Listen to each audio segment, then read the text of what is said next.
Hi everyone. If we look back at the 2008 financial crisis, there is a very obvious thought which has since then been the talking point for economies all over the world.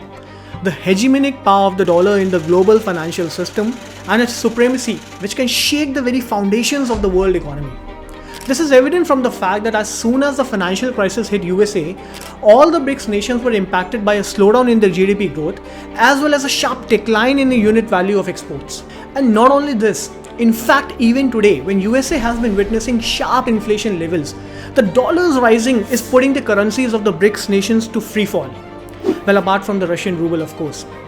And hence, since 2008, this hegemonic behavior of the dollar has also garnered a special attention amongst the BRICS, because of which the group has been witnessing growing interconnectedness over the years with numerous financial and cooperative initiatives as well as developing pathways for de-dollarization.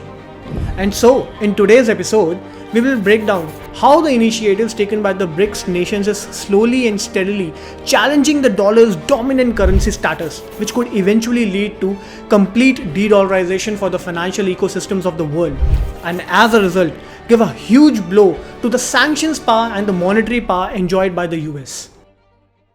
Now, before discussing all the initiatives and the artillery which the BRICS nations have been developing against the dollar, let's understand first what is so special about the BRICS coalition and how does it hold the potential to actually bring about de-dollarization.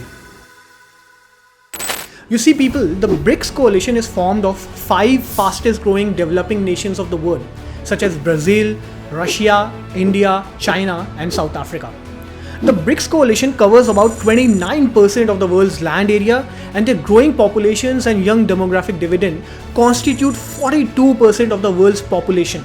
And this developing market, as a result, accounts for 33% of the world's GDP, along with 17% of the world's trade. Not only this, with more than 13% of the world's voting power, this coalition is known as the voice of the developing world and find themselves as the representatives to put forth the concerns faced by the developing nations on the World Forum. And this, ladies and gentlemen, is what makes the BRICS coalition so significant as to holding the potential to dethrone the dollar from its glory. Chapter 1. Oil is the weapon of the future. Now, before moving forward, in case you might have missed our previous video which explains the rise of the dollar as the funding vehicle and pricing currency for global oil trade, I'll attach the link below in the description for your reference. Now, we know that since oil is traded in dollars, its pricing benchmarks for commodity trading over exchanges are also priced in dollars, which is the reason why it is said that the future of dollar will actually be decided in the global commodity market, especially the $1.5 trillion oil market where investors can trade in oil just like stocks. Initially, you could trade at various exchanges like the New York Mercantile Exchange or the International Exchange in Europe. But China, especially after the ongoing trade war with the US, obviously looking for an opportunity to increase the yuan's global presence, created their own crude oil futures contract, which are traded on the Shanghai International Energy Exchange in order to attract overseas investors interested in oil futures to invest with yuan as the denominated currency, just like the dollar is used on other exchanges. So let's try to understand how China is leveraging the oil futures contract to further the concept of de-dollarization. To start off, let me tell you this first. Just like the Shanghai International Energy Exchange, which is the oil futures trading exchange, China has Shanghai Gold Exchange as well as Hong Kong Gold Exchange, where the investors can convert their yuan into gold immediately. So now, if an investor like Vegeta, who already holds oil futures contract with New York Exchange and London Exchange, seeing at the economic condition in Britain, wants to diversify his risk, and he wants to purchase a crude oil futures contract at the Shanghai Energy Exchange, he would first convert his dollars into gold and then use this gold to buy yuan so that he can trade in yuan. Because just like the other futures contract, all the settlements, including the margin value in the trading account, which is the money in the account required for trading, the incremental change in value of the contract as well as the final settlement, all will take place in yuan itself, since Shanghai Exchange has its own crude oil benchmark defined now. So now, after day trading, let's say Vegeta suffered a loss of 100 yuans. So now what does he do? Nothing actually, since this will be paid off at the time of settlement from his margin account, which already has yuan in it. But on the other hand, if Vegeta would have gained 100 yuan with his trade, he could get this converted to gold and take this back to his country to get it converted to dollars again. So this way, China has totally erased the dollar intervention of trade from the picture. And in case you missed it, China has developed a proper trading infrastructure to facilitate swapping oil to gold, with yuan serving as an intermediary funding step, thus further de-dollarizing the oil market. Now, a very important point to note here is that because of the fact that yuan oil futures have been launched successfully and have already started to become more common and sought after trading currency, leaving behind British pound in spite of the fact that it launched 4 years back in 2018, this clearly indicates that there is a great interest and potential in this market to de-dollarize the global oil trade in the coming future. Alright, so if we have understood the yuan oil futures and their role in de-dollarization from China's perspective, but looking from BRICS coalition's perspective, these contracts and their trading system provide a majestic hidden artillery which might turn the tides of energy trading in the future.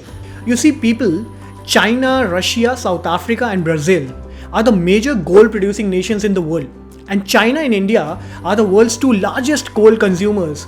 So if China's existing trading system is expanded to a single BRICS gold trading system to manifest the creation of a new gold pricing benchmark, this would further, as a result, facilitate a strong and stable trading relationship amongst the BRICS countries within themselves, as well as with the nations outside of BRICS, which would ultimately free them from foreign oil pricing subjugation, and as a result into dollar-free oil trade.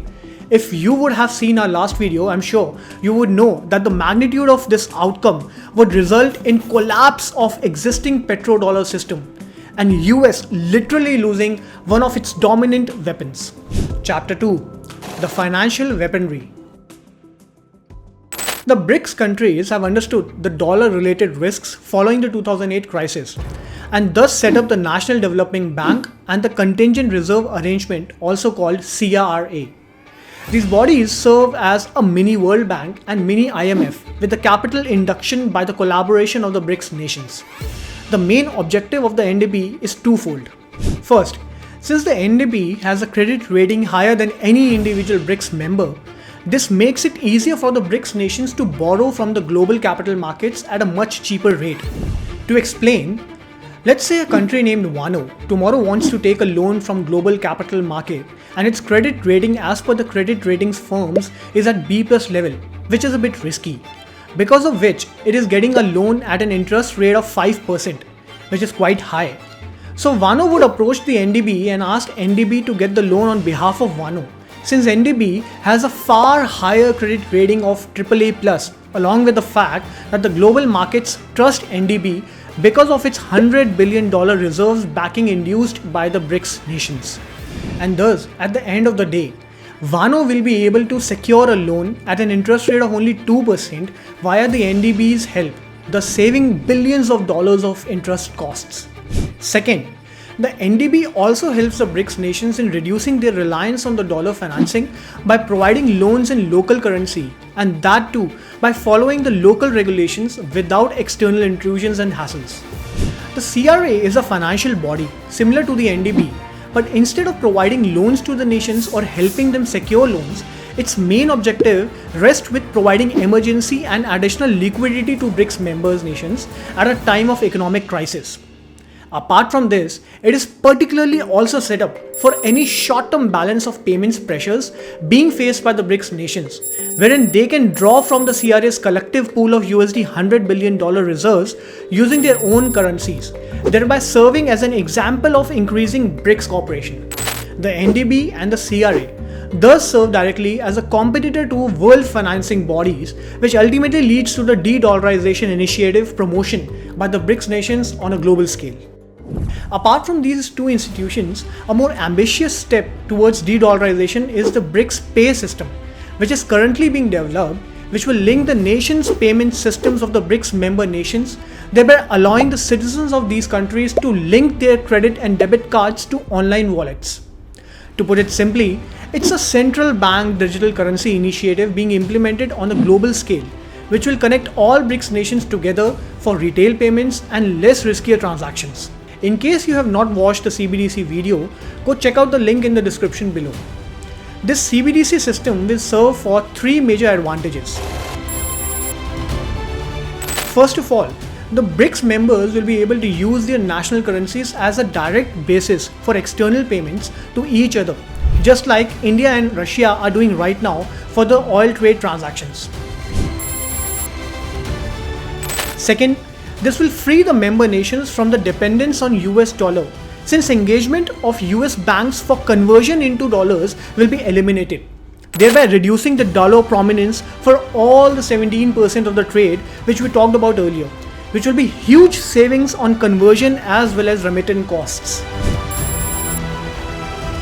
And third, the lack of dependence on the US controlled SWIFT system as well as on US companies like Visa and MasterCard will give a huge blow to the sanctions power of the US, thereby pulling it down from the hegemonic throne.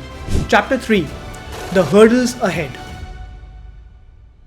Now, although the de-dollarization wave, especially amongst the BRICS countries, has picked up quite a rapid pace in the past few years as we discussed, even then, there are still numerous looming hurdles and challenges which they face in making de-dollarization overpowering on the dollar. First of all, NDB has far more limited capacity to finance as compared to traditional development financiers such as the World Bank or the Asian Development Bank.